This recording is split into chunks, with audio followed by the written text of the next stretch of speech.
Okay, so here we have Derek Fox from the Impact Golf Center and Derek Fox Academy up in Draper, Utah.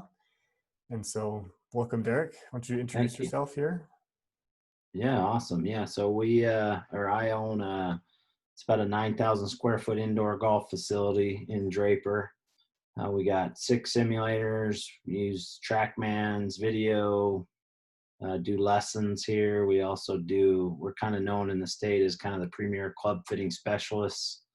Um, so with that, we have we represent every brand. We're pretty agnostic on which brand you should go in. We kind of just fit you to what fits you the best and try to get the shaft and the head combination that's best for you. Then we kind of have options of how you can buy, whether you're doing kind of our basic option, which is, we kind of have the manufacturers build the club, or we have our tour option, which is kind of where we build it here in house and do some different things and kind of tighten the tolerances. And so we do that. You know, so a lot of guys come in here and practice quite a bit. And then we've got guys that come in and just play some indoor golf. It's just fun to do. So it's kind of a golf wonderland here at Yeah, Impact. So it's especially good. really good for the winter time when it's all snowed out. Yeah. Yeah. Winter, we definitely get busy on the bays. I expect we're getting a few more TrackMans here in the next little bit. So, with the way I teach and, we're getting our students practicing on the TrackMans a little more and more for the technical side of their practice. And then, the outside stuff's kind of the practical side. But it's good to have cameras and the technology when you're working on swing changes and different things like that to just make sure you're doing the right thing. So it's Yeah. good. How many bays do you have? Right now we have 6. So I have 6 bays total in the facility. We are kind of in the process of just either deciding if we're going to stay here and do a little bit of remodel or if we're going to go to a new building. So there's some things I want to do, adding some 24/7 access and some stuff like that. So yeah, Good. Very good. that's good. So what all goes into club fitting for the drivers, the irons, and the putter that you do? So when we do a club fitting, the first thing we'll usually do is have you kind of hit what you currently have. That kind of gives us a baseline of what we're working with. And then, it's kind of like a funnel. From there, you're trying to take characteristics of their swing speed, their swing characteristics, how they load a club, their tempo. And you're really trying to find out the shaft and head combination that really fits their swing and their rhythm the best. I mean, there's so many different shafts out there. It's hard to just walk into a store and be like, I need an X flex, I need an S flex, I need an R flex, because there's more to it than just that. And so you're really trying to find, kind of that timing and rhythm, the one that works best with you to give you the best chance at squaring the face at the ball. So we kind of put it all in a funnel. We have all the major brands. I have special adapters so I can put any shaft on any brand. And then we basically work it down to kind of the top 2 or 3 and then kind of go from there until we find the combination that we like the best. So, Okay. How does the club fitting, if you get somebody fitted for their clubs, how much does that affect their performance on the golf course? so fitting is huge because, it's kind of like if you're an archer shooting a cricket arrow, it's going to be a lot harder to hit your target. So, if you don't have a club that's fit right for you, there's a lot of little things that can make the miss hits bigger. It's not like a club fitting is going to make you just hit every shot perfect, because golf's probably the hardest sport on the planet. Mm-hmm. But when you're talking about trying to improve your golf, you're trying to just make your miss hits better. So if you have a shaft that you can time better, if you have your lie angles right, if you get the things done, you get the lengths right. Some people that are really tall have these really long clubs. Well, that's pulling them up out of their spine angle and making them swing too much around their body with too much face rotation. So there's a lot of things that go into it where you're just trying to minimize the misses. So sometimes it's hard for some people to quantify. I mean, I've seen people have big jumps in their handicap, 5, 6, 7 strokes. I've had other guys, not see as much, but when I go play it with them, you can see the misses are better, but they're still just, okay, your miss is better, but you still got to get it in the hole. So, Mm-hmm. the goal of the club fitting is to kind of reduce the miss hits, make you have more good ones more often, but it doesn't necessarily mean you're going to go from a 9 handicap to a 0 just because you get fitted clubs. but it also gives you the proper tools to give you a better chance to do that. So, Yeah. yeah. I mean, there's That's not a single pro out there that just goes and hits stock golf clubs. So, yeah, you want to get fitted for them for you specifically. yeah. As far as when it comes to golfers and injuries, do you see when somebody fits their swing to their clubs that they have, see that can cause some injuries? Um, I mean, I could see where it could have the potential to, because let's say you got a club that doesn't time right with you. So you're doing a move that just puts your body out of position to try to get the club to load or something. So if the shaft's too stiff for you, for example, and you're really tugging down at it, trying to get it to load, it might be putting you in a little bit of an awkward position that you're having to get out of by the ball. So definitely I could see, to avoid injuries in golf, a lot of it's about getting you more athletic and getting you having less variables of moving parts. When you're contorting your body in ways to kind of make up for deficiencies because of things you're either doing wrong with your swing or that the club is doing. If you got a club that's too long for you, you'll tend to throw it over the top. And then if you're doing that, you're going to distort your body as you're coming through. Mhm. Certain flexes, if it's not right for you, you might try swinging harder because you're trying to get that shaft to load rather than just letting it load. So, I mean, I could definitely see where that could contribute to injuries for sure. So, Right. Probably not the leading cause of any injuries, but just a yeah. small portion of it. Yeah. I mean, and like I said, the reason the club fitting might lead to some is, does the club fitting change the way that you're physically moving?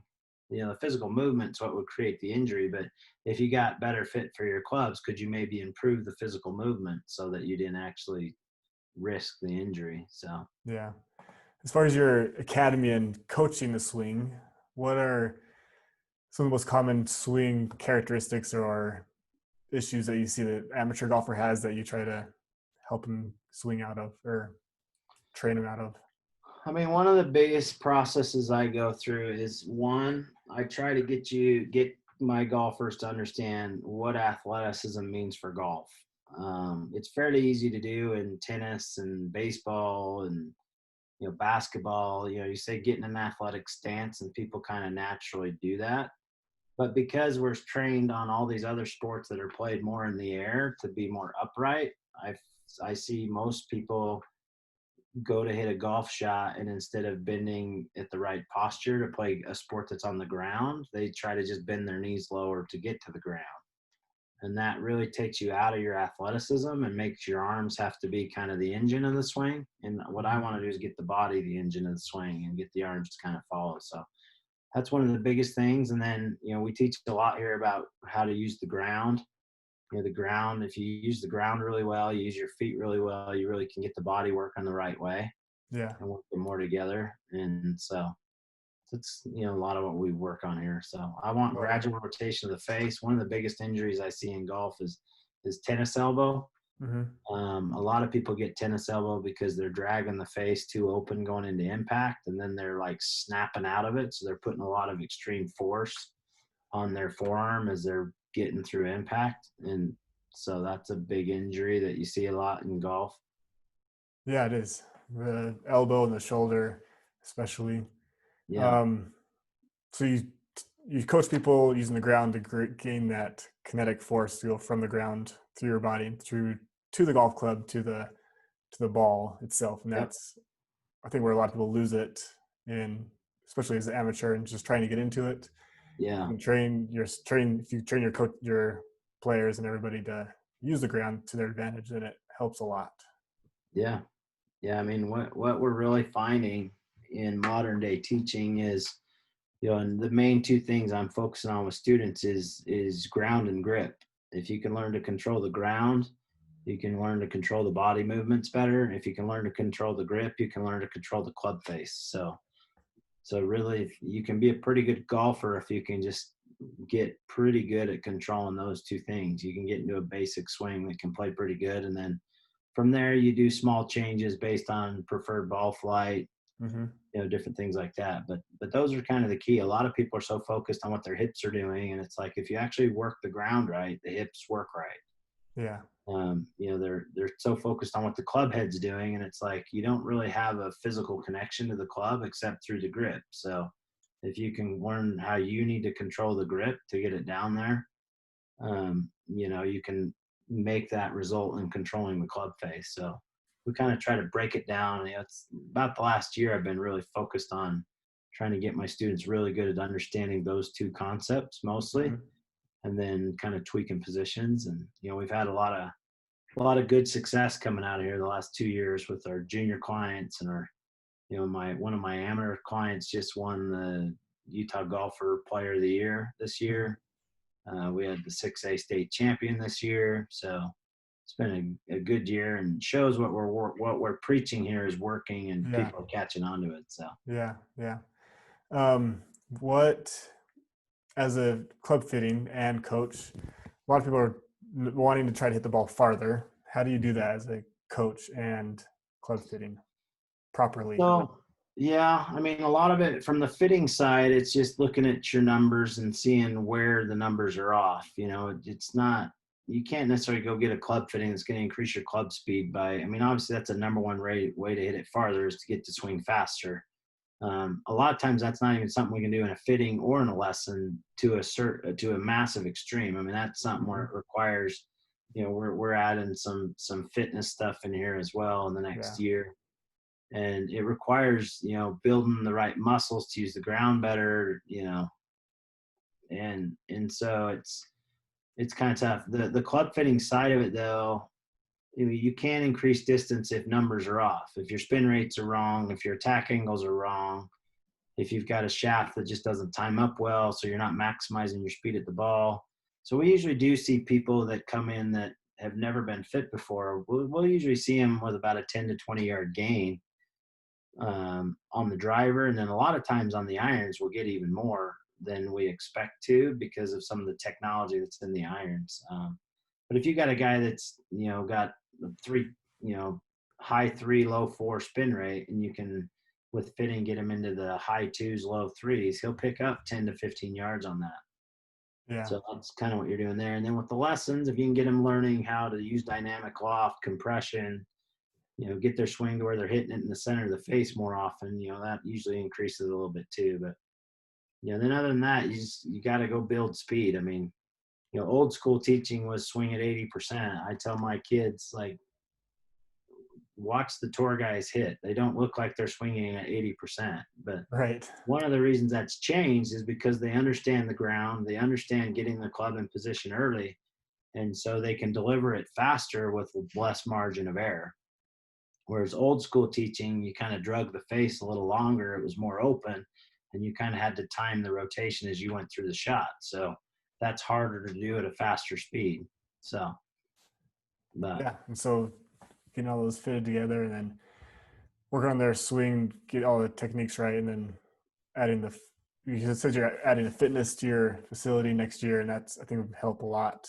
yeah, The fitness side and preparing their body to be able to swing harder and better to prevent injuries. So getting yeah. the body right is a key thing, I think. So And you see that with the tour guys. I mean, back in the day, they didn't, Tiger kind of changed that, and Tiger became an athlete. Not that Jack wasn't an athlete, but Jack didn't really work on his body much. Gary Player was like one of the only ones that did. Bernhard Longer, and their careers are long.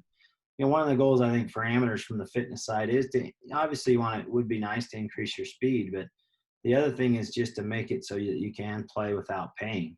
I mean, right. golf's a sport that beats your body up. So if you can get to a spot physically where you can play it easier without creating more pain, that's a big positive. So Right. Setting up that foundation, your proper mobilities and stabilities in your body to build yeah, upon that is where that's going to help go a long ways. So, yep.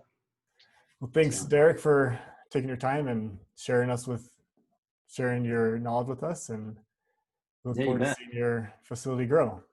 Sounds good. Appreciate it. Thanks for the time. Great. Yep. Thanks, Derek. All right. See ya.